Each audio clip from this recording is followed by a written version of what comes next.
Hello everyone, how are you doing? This is MD Tech here with another quick tutorial. In today's tutorial, I'm going to show you guys how to create a custom dictionary in Microsoft Word. So this should hopefully be a pretty straightforward process here, guys. And without further ado, let's go ahead and jump right into it. So all you have to do is select the File tab up in the top left, go down and select Options at the bottom of that list, and on the left side, select Proofing.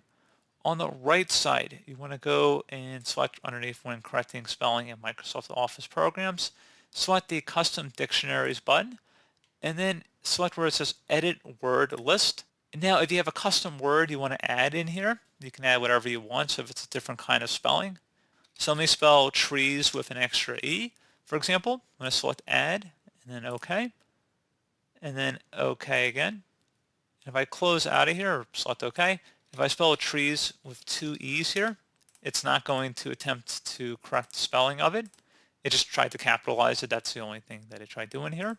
And if you want to remove a word from the custom dictionary, you can select File, go back into Options here, underneath Proofing.